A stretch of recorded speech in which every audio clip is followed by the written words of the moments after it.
You know what's absolutely insane? We've all been gaslit into thinking jeans are comfortable. Yeah, I said it. What's happening, Panda Nation? Peter Von Panda here, and today I'm blowing the lid off of one of corporate America's greatest cons, the Jeans Day.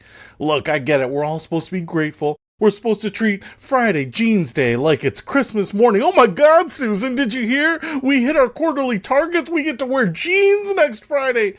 And Susan's over there acting like she just won the lottery, already planning her outfit like she's going to the Met Gala, except with denim. But can we just be honest for a second? Jeans are not that comfortable. They're just not.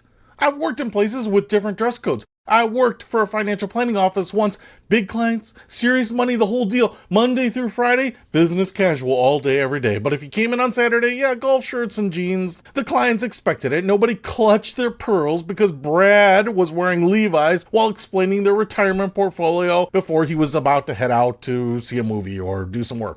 And then I worked for this massive company in the financial services world, and they treated jeans like they were made of solid gold and unicorn tears. You want jeans? Oh, you better earn it, buddy. Your team needs to hit some big, hairy, audacious goal. A BHAG, if you will. We're talking numbers that would make Elon Musk nervous. And if you do, boom, Friday, Jeans Day. Congratulations, you're a hero. You've earned the right to wear slightly thicker pants. Or, and this is my favorite, you could buy your way in. They have these fundraisers for youth organizations, which is great, very noble. But you'd buy a certificate, kind of like some denim stock option, and then you could redeem it on a Friday to wear jeans. We literally paid money for the privilege of wearing marginally better pants. Think about that. We monetized pants. And somehow, as a society, we've collectively agreed that jeans are the pinnacle of comfort and style. They're durable, sure. They hide dirt, scratches, cuts, discoloration. And we pay more for that. Oh, these jeans? Yeah, they've got holes in them. That'll cost you $200. Aren't they just perfect? It's like buying a car with a dent and calling it vintage inspired. Here's my question for you. Are jeans actually your most comfortable pants? Because they're not mine. I wear chinos, khakis, they're nice. They look professional, and you know what else? They're comfortable, the material is soft, and the best part, the absolute best part, is the elastic waistband. It moves with me. I can bend and stretch. I can have my second bagel at the office breakfast without triggering a denim-based hostage situation around my midsection. Golf pants? Now we're talking. These things are designed to look business casual or even formal, but they're stretchy in all the right places. They're made for people who need to twist, bend, and swing a club for 4 hours straight. If they work on a golf course, they're definitely going to work in your cubicle, Karen. But if we're being really honest about what we'd rather wear, let's rank this properly in order of actual comfort, because here's what I would choose. Number 1, shorts. Oh, breezy, light, super comfy. But unless there's some family picnic or outdoor company event, you're never seeing shorts in a professional environment. God forbid someone sees your knees while you're crunching spreadsheets. And number 2, the real champion that will never, ever happen, sweatpants. Now, I know what you're thinking. Peter, that's insane. Sweatpants at work?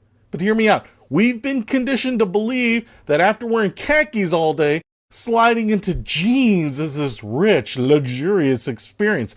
Kind of like sliding your naked ass into that rich Corinthian leather that Ricardo Montalban pushed. But the only pants that actually deliver that feeling, that true comfort, that I'm finally home sensation, are either loose flannel pajama bottoms or a nice, soft, fluffy pair of sweatpants. Of course, you're not getting those in corporate America. Can you imagine? Bob, great presentation today. Loved the quarterly projections. And also, are those champion fleece? That's never happening. So here's what I'm proposing. Can we please dispense with this ridiculous charade that jeans are some amazing gift? That's it. This incredible upgrade we should be grateful for, that we should actually pay money for, or that we should work overtime to earn.